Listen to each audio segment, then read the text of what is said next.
So they tell you creating a real estate team will give you more freedom and more time. That's the biggest lie in the business. Listen, getting to the level where you can back away from the business a little bit and spend a little more time on the business and not in the business, those all sound really great, but the hardest thing to do is to get there. Many agents fail because they think immediately, I bring on an agent or two and I can immediately start to sell less homes. Here's the fact of the matter. You may need to sell homes to keep the business afloat. You may be the only one producing for a while. One of the hardest things to do is to go meet with someone and say, hey, love for you to join my team. You're a great mid-level producer. You're selling, 15 homes a year. We'd love to have you on our team. We think we could get you to 20, 25 homes a year. And then they ask, okay, who's on your team? Show me the proof, right? Well, it's me and my wife. I sell a lot of homes. She helps me, and that's the extent of our team. That's a really hard sell. So what we did is we started with looking for warm bodies. I was not looking for top producers. I started off looking for just folks with a real estate license who could join the team. So once we got to a place, and if they could sell houses, great, and we certainly tried to help them sell houses. We developed, we got leads, we developed their skills, we worked with them. A lot of times you may have an inkling or think right off the bat that these people are probably not gonna be the ones that make you rich. They're not gonna be the top dogs. Everyone is a contributor, number one. I've never been the type that only looks for the folks who are going to be the top of the pile, the best agents out there. We have some phenomenal agents on our team that are not top producers, but they're great folks. They sell a few homes a year, enough to support themselves and their families and their needs, and that's great by us.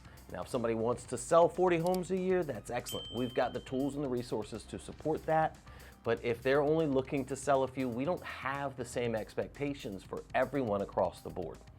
So now circling back, once we brought on a number of people that were, kind of the warm bodies, now it's easier to go sit down at that meeting for someone who may have a little more ability to sell a little bit more, and to sit down with them and say, hey, listen, I've got a team of 6, 7, 8 agents. And all of a sudden that starts to sound a little more valid and viable. So that's really where we started. Now, listen, there's so much that comes along with that. I'm having to train people. I'm having to try to motivate people who are not terribly motivated. We'll talk about that in a few minutes. But I'm having to buy leads.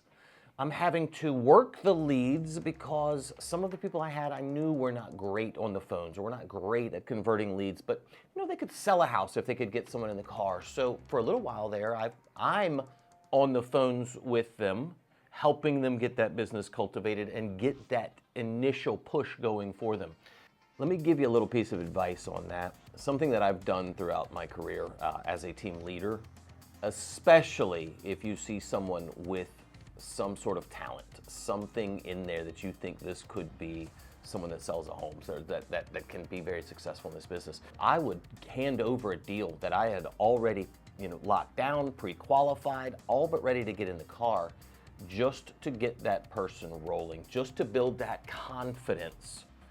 Did I take a cut in my paycheck, what I could have made on that? Yes, I did. But when that agent went on to sell 32 homes that next year, because I started them with a deal or two to give them that motion, to put them in motion, to give them that inertia, did that pay off? Yes, it did. So I see too many team leaders with too much greed. I have this deal already. I already locked them down. Why wouldn't I just keep it myself? Cool, keep them all. Why even have a team if you're gonna work them all, right? The point is, you are trying to surround yourself with good people that can help grow the team, not for you to continue to do it all. So don't fall into that trap. Don't be greedy. Hand a deal or two off, especially to someone that you have some faith that you think they can turn out to be something special. So I'm spending time on cultivating agents, cultivating new agents, growing the team ground up. I'm spending time bringing on folks that sometimes I don't think are even necessarily going to pan out. but it's bigger picture that I'm looking at. Some of the other places I'm spending time, I'm helping them with their deals. You as an agent already know how difficult this job is. Now you're going to be doing that for other people, 2 and 3 other people. The only thing you're not doing maybe is getting in the car and driving to those appointments. Everything else, you're helping them structure your offers or lock down those listings or do all the things that you normally do on a day-to-day basis, just times 3 or 4 as your team starts to grow. Now, keep in mind, you're still not at a place where you can back out. So if you're doing this to find the easy way out of the easy button, it's the wrong business. Now let's talk about the money you're spending. Leads. What do you have to offer to agents to join your team?